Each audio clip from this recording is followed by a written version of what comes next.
Ya, benarkah rapid test ini menjadi ladang bisnis? Kita langsung akan mendalami dengan 3 narasumber, tapi yang sudah terhubung bersama kami sudah ada 2.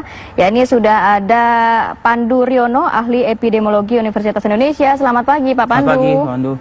Selamat pagi, Mbak Rati dan Mas Arif. Terima kasih waktunya, Pak Pandu.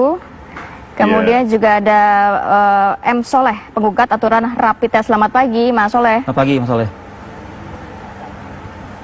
Ya. Pagi Mbak, pagi Mas Fadil. Saya mau ke Mas Soleh dulu, Mas. Ini sudah melayangkan gugatan ke MA. Sebenarnya apa yang mendasari, poin-poinnya apa saja Anda mendasari gugatan ke MA mengenai kewajiban rapid test untuk para pengguna transportasi umum? Jadi pada tanggal 25 Juni pagi hari kita sudah mendaftarkan gugatan terkait aturan dari surat edaran nomor 7 gugus tugas. Kita menganggap bahwa gugus tugas nggak punya kewenangan ngatur masyarakat. Gugus tugas ini bukan menteri, gugus tugas itu dibentuk oleh Kepres. Jadi dia itu tim ad hoc untuk penyelesaian, bantu dia. Dia sifatnya koordinatif kan itu loh.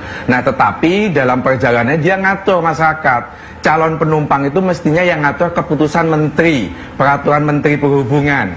Nah peraturan menteri perhubungan nomor 18 berubah menjadi nomor 41.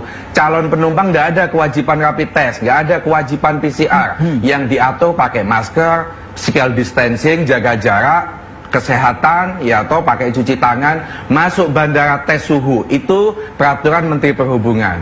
Keputusan Menteri Kesehatan tanggal 19 Juni juga begitu. Calon penumpang itu baik darat, udara, laut, yang diatur hanya pakai masker, physical distancing, tes suhu.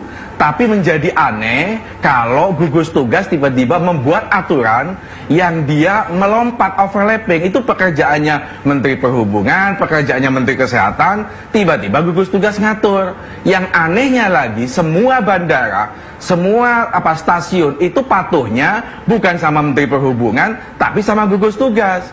Nah karena saya ini sudah 2 kali disuntik rapid test, maka saya berpikir yang dirugikan tidak hanya saya, tapi puluhan ribu setiap hari orang itu menggunakan jasa transportasi ini. Ketika saya di Jakarta ada orang mengaku ke saya sudah 6 kali mas suntik itu. Dan juga suntik ini berbiaya mahal. Saya 2 kali 300.000, yang kedua 350. Ada seorang ibu, suami plus anak itu kena 1.050.000. Saya tanya, ibu mau kemana? Ke NTT. Ini apa pesawat? Bukan kapal laut. Tiket berapa kapal laut? 312. Ini gila. Tiket lebih murah dibanding rapid test. Kan kasihan masyarakat kalau dibeginikan terus.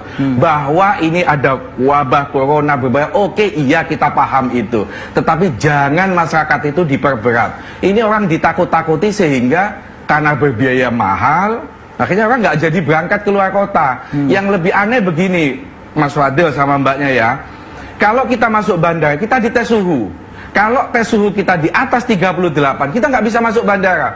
Meskipun kita sudah membawa hasil rapid test. Yang menjadi pertanyaan, yang bisa menyebabkan kita masuk bandara itu rapid testnya atau tes suhunya. Menjadi tidak berguna rapid test suhu itu kalau kondisi kita sakit kan itu. Kalau saya berandai-andai mungkin itu sebagai untuk pencegahan sudah tidak awal ada biaya saja mungkin Mas Soleh.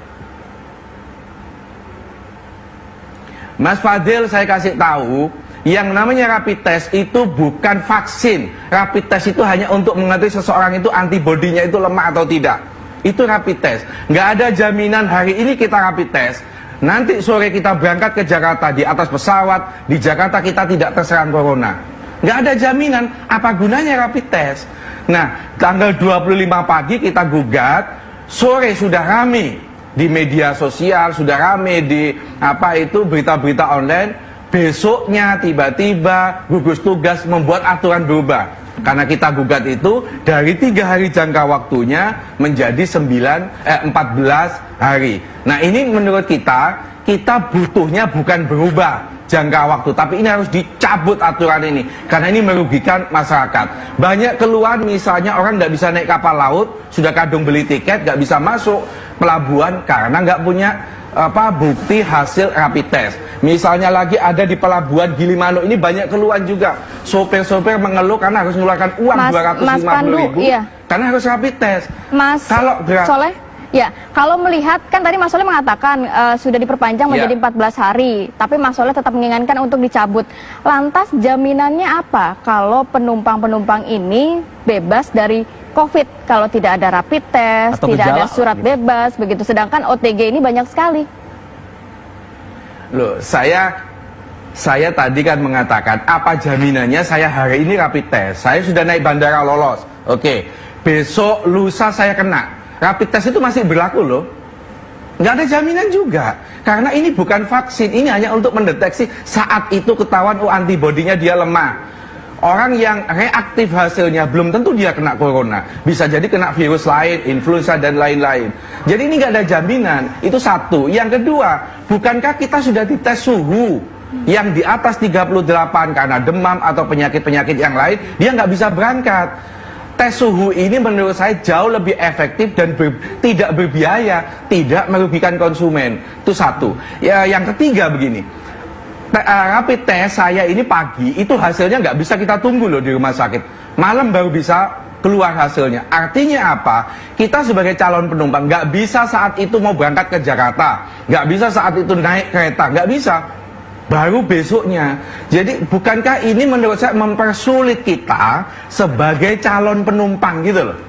Kita tidak dipermudah. Sekarang saya naik pesawat aja kapasitas 160, yang naik nggak sampai 15 orang kok. Kalau di model kayak begini, orang malah nggak berangkat lagi. Bagaimana ekonomi ini bisa pulih kalau modelnya diperberat seperti ini, dibikin susah. Kembali lagi aja menurut saya, gugus tugas nggak punya hak untuk ngatur masyarakat. Dia hanya sebagai tim pengarah.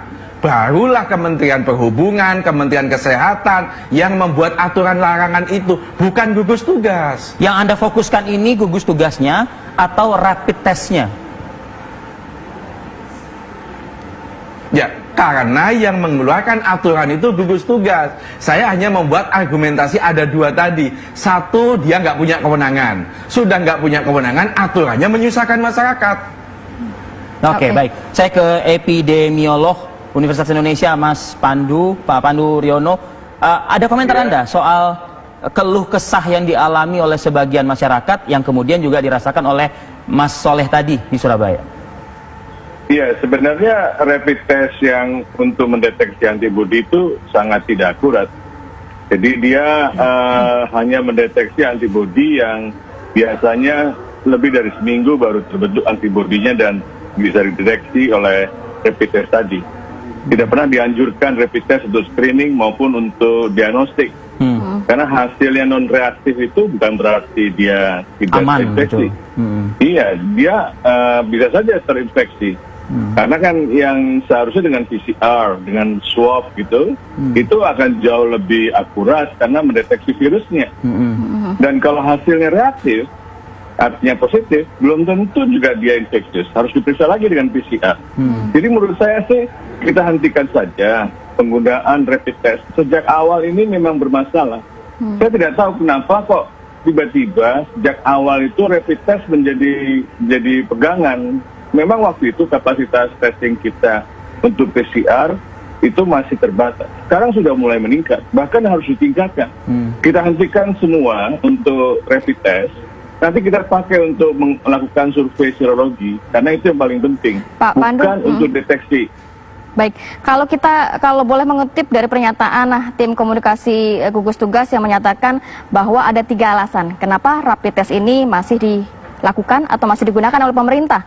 Kabarnya populasi yang sangat besar, kemudian lab yang belum merata di daerah, serta deteksi dini dan penghematan biaya. Mungkin nanti dari Pak Pandu bisa dikasih pencerahan atau apakah memang ada solusi lain selain menggunakan rapid test. Tapi kita tahan dulu Pak Pandu, Mas Soleh. Nanti kita akan kembali juga, akan berbincang juga dengan Mas Dhani Amrul Ihsan saat lagi.